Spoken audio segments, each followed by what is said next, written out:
Hello everyone, एक बार फिर से स्वागत है आप सारे लोगों का आपके अपने चैनल एस्पिरेंट लाइफ पे। दोस्तों, जैसा कि आप लोगों ने थंबनेल में देखा होगा, बिहार सिविल कोर्ट स्टेनोग्राफर का रिजल्ट कब तक आ सकता है और इसका जो डॉक्यूमेंट वेरिफिकेशन है उसमें आपको क्या क्या गलतियां नहीं करनी है। तो हम लोग जानेंगे इस वीडियो में कि क्या क्या डॉक्यूमेंट आपने छोड़ा है, क्या क्या डॉक्यूमेंट आपको वहां जाकर जमा करना है। बहुत सारा कंफ्यूजन है डॉक्यूमेंट को लेकर। अगर आप ये गलती करते हो तो भाई आने वाले समय में आपका कैंडिडेचर क्या हो सकता है, कैंसिल हो सकता है, जैसे कि रेडर वाले में हुआ था। खैर, रेडर का अभी स्कोर कार्ड भी जारी हो चुका है, मैं आपको उस बारे में भी बताने वाला हूं, तो वीडियो के एंड तक बने रहिएगा। सबसे पहले हम लोग बात कर लेते हैं कि आपने जो वादा किया था डॉक्यूमेंट का। जैसे आपके कंप्यूटर सर्टिफिकेट में कुछ एरर था, बहुत सारे लोगों के कंप्यूटर सर्टिफिकेट में एरर था, उसके सीरियल नंबर में एरर था, उसके सर्टिफिकेट नंबर में एरर था। ठीक है, सर्टिफिकेट जिसमें आपका प्रोविजनल टेस्टिमोनियल या फिर हम लोग बात कर ले कि आपका ओरिजिनल मार्कशीट वगैरह जो है, आपने वादा किया था कि सर जाकर हम 15 दिन में वहां पे बाइज्जत क्या करेंगे, जमा कर देंगे, जिस तरीके से एप्लीकेशन आप लोगों ने लिखा था। तो बहुत सारे लोगों के साथ ये परेशानियां आ रही है कि वहां पे उनको जो कॉलेज है, यूनिवर्सिटी जो है, वो मार्कशीट नहीं दे रहा है। तो किसी भी तरीके से आपको वहां से किसी भी प्रकार से है ना, एट एनी कॉस्ट आपको वहां से क्या करना पड़ेगा, मार्कशीट निकालना पड़ेगा। जो भी आपका डॉक्यूमेंट वगैरह है वो सारा का सारा डॉक्यूमेंट आपको वहां पे पूरा करके और वहां जाकर जमा करना पड़ेगा। ठीक है, तो इस बात का हमेशा ख्याल रखिएगा, क्या किसी भी कंडीशन में आपको वहां पे जमा करना पड़ेगा। ठीक है, कुछ लोगों के नाम में एरर था, ये भी आपको सही करवाना पड़ेगा। एफिडेविट वगैरह लगा सकते हैं, अगर छोटा मोटा एरर है तो एफिडेविट आप जाकर वहां पे जमा कर सकते हैं। एनओसी के रिगार्डिंग मैंने बोला था कि जो लोग वहां पे गवर्नमेंट इंप्लॉय हैं, जिन लोगों ने फॉर्म में फिलअप किया था कि सर मैं ऑलरेडी जॉब में हूं, मैं ऑलरेडी कार्यरत हूं, उन लोगों को एनओसी देना वहां पे जरूरी है। बहुत सारे लोगों ने नहीं दिया है, तो जाकर एनओसी वगैरह वहां पर जमा कर दे जिस हिसाब से आपने वहां पे टाइम लिया था। कास्ट सर्टिफिकेट वगैरह में भी बहुत सारे लोगों का दिक्कत था, किन्हीं का बन नहीं पाया था, किन्हीं का कुछ था। तो इन सारे बातों पे ध्यान देना है। और एप्लीकेशन में 15 दिन का समय मिला था, किन्हीं किन्हीं लोगों को 10 दिनों का भी समय मिला था।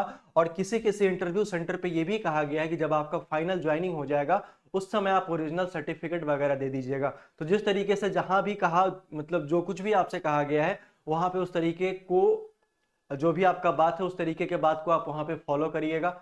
दूसरा इंपॉर्टेंट चीज है कि यूनिवर्सिटी से आप किसी भी तरीके से सर्टिफिकेट आप अपने निकलवा लीजिएगा।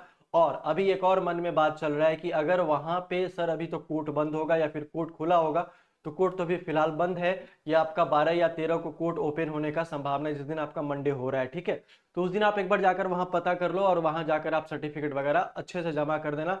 छूटना नहीं है, छोड़ना नहीं है, चूकना नहीं है। अगर चूक जाओगे तो सारा मेहनत पे पानी फिर जाएगा आपका। ठीक है, तो इन सारे बातों का आप अच्छे से एक बार ख्याल रखिएगा। और ख्याल रखने के बाद पूरा का पूरा डॉक्यूमेंट्स वगैरह है, जो भी दिक्कतें हैं, अगर छोटा मोटा नाम में परेशानी है तो आप जाकर वहां पे क्या कर सकते हैं, एफिडेविट लगा सकते हैं। तो एफिडेविट बनवा कर वहां पे लगवा दीजिएगा, है ना। सर्टिफिकेट नहीं है तो सर्टिफिकेट कैसे भी निकाल कर वहां पे जमा कीजिए, कास्ट सर्टिफिकेट हो या फिर आपका कोई भी एजुकेशनल सर्टिफिकेट हो, इन सारे बातों के बारे में ख्याल रखना है। ठीक है, अब हम लोग चलते हैं कि भाई रीडर का ये जो आपका आया है स्कोर कार्ड, उसको कैसे देखेंगे।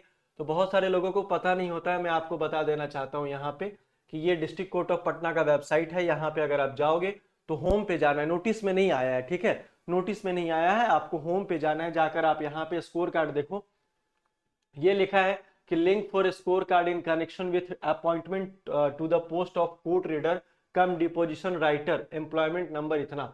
तो यहाँ जैसे ही क्लिक करोगे आप तो ये ओके का ऑप्शन मांगेगा।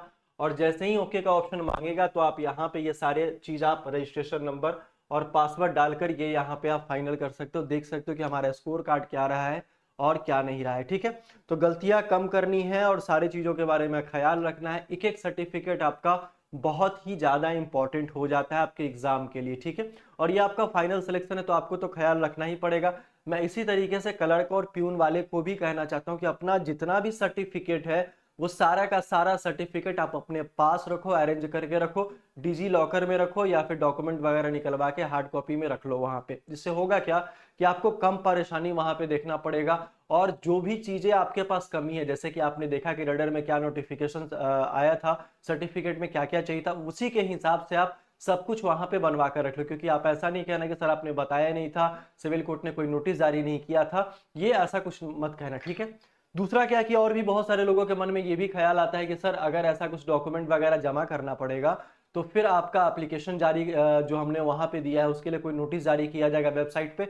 ऐसा कोई बात नहीं है, आपने एप्लीकेशन अपनी सुविधा के लिए वहां दिया है तो आपको खुद से जाकर पूछ कर और वहां पे जमा करना पड़ेगा, ठीक है। यही हुआ था रडर वाले में कि बहुत सारे लोगों ने सुना नहीं था एनओसी वगैरह या फिर सर्टिफिकेट वगैरह, तो कैंडिडेचर कैंसिल हो गया था भाई। एक बार जब कैंसिल हो जाएगा तो फिर आप दोबारा से कुछ भी नहीं कर सकते हो, आप परेशान हो जाओगे, आप ग्रुप बनाओगे, आप सोचोगे कि आगे क्या करना है, लेकिन उसके बाद आपके पास कोई भी चारा नहीं बचने वाला है कि अब एक बार और मौका मिलता तो हम सही कर लेते और सही करके हम उस प्रोसेस तक पहुंचते जो ज्वाइनिंग का प्रोसेस है। लेकिन इतना कुछ करने के बाद भी आप वहां पे कुछ नहीं कर सकते हो। कब? जब आपका कैंडिडेचर कैंसिल हो जाएगा तब। आप किसी भी स्टेट से हो, जैसे बहुत सारे बच्चे एमपी से थे, राजस्थान से थे, लखनऊ से थे, है ना, मतलब यूपी से थे, और भी जितने भी स्टेट के बच्चे हैं उन सारे बच्चों से मेरा ये बहुत मतलब रिक्वेस्ट है भाई कि जितना भी सर्टिफिकेट आपका कोई इशू है तो जाकर वहां जमा कर दो, और गलती, एक भी गलती मत करना अपने साइड से कि गलती भुगतना पड़े, ठीक है। नहीं पता है तो आप कमेंट करो कि क्या जरूरी है क्या नहीं, मैं आपको कमेंट में अच्छे तरीके से बताऊंगा कि ये सारा कुछ आप वहां पे करा लो। तो ये देख लिया आपने कि किस तरीके से यहाँ पे सर्टिफिकेट, ये स्कोर कार्ड वगैरह निकालना है, ठीक है। दूसरा कि जितना भी आपके पास कोई भी इशू है, कोई भी प्रॉब्लम है, तो आप अगर वहां जाते हो एफिडेविट करा के, तो आपको वहां पे बाइज्जत जाके आपको वहां पे जमा कर देना है, ठीक है। ये सारा कुछ आपका वहां पे हो गया, ठीक है। तो इस तरीके का बात है। क्लर्क प्यून वाले भी सारे लोग अपना जो है वो डॉक्यूमेंट्स वगैरह जो भी है वो तैयार रखना, क्योंकि कब दिमाग सनक जाएगा कोर्ट का, है ना, कब वो चाहेंगे कि एग्जाम ले ले 10 दिन में, 15 दिन में, 20 दिन में, ये कुछ भी कभी भी हो सकता है। तो ये बड़ा ही मुश्किल है कहना कि कब नोटिस आ सकता है कब नहीं, ठीक है। नोटिस बहुत ही जल्द आ जाएगा क्लर्क और प्यून वाले लोगों के लिए भी, तो इस बात का ख्याल रखिएगा। और कुछ भी कमेंट आप लोगों ने जैसे कमेंट में पूछा था बहुत सारा बात, इसलिए मैंने सोचा कि एक बार बताना जरूरी है। और ऐसे भी आपका 11-12 तारीख से पहले जमा करना है, तो आज 8 हो गया है, तो आप कल परसों में जाकर वहां पे जमा कर सकते। अगर बाई चांस कोर्ट अगर बंद होगा तो आप वहां पता करो कि कोर्ट कब खुलेगा और उनसे पूछना कि एक बार सर उस दिन आकर जमा कर सकते हैं या फिर नहीं कर सकते हैं, या फिर एक और सुविधा है कि आप स्पीड पोस्ट कर सकते हैं, ठीक है। ध्यान से सुनना कि अगर मान लो कि कोर्ट आपका बंद होगा, यहाँ पे कोर्ट आपका क्लोज होगा, तो आप स्पीड पोस्ट वहां पे कर देना, ठीक है। स्पीड पोस्ट का सारा एड्रेस वगैरह दे के रखा है, पहले भी आप लोगों ने बहुत सारा स्पीड पोस्ट किया है, तो उस हिसाब से आप वहां भी स्पीड पोस्ट कर दोगे तो कोई दिक्कत नहीं होगा। तो एक ऑप्शन आपका ये भी है कि अगर कोर्ट क्लोज है तो उनसे बात करो जाके, बात करने के बाद सेम डे पे जो भी सर्टिफिकेट में आपका प्रॉब्लम है अटैच करके वहां पे आप स्पीड पोस्ट कर दो, ठीक है। तो कहीं से चूकना नहीं है, कोई भी गलतियां नहीं करनी जिससे ज्वाइनिंग में आपको प्रॉब्लम हो, ज्वाइनिंग में आपका परेशानी हो, ठीक है। और सारा कुछ तो आपको पता ही है, तो लास्ट स्टेज है ही, है ना। बाकी बात क्लर्क और प्यून वाले को तैयार रहना है। तो हम लोग मिलते हैं फिर से नेक्स्ट वाले वीडियो में, तब तक के लिए बहुत बहुत धन्यवाद। जय हिंद।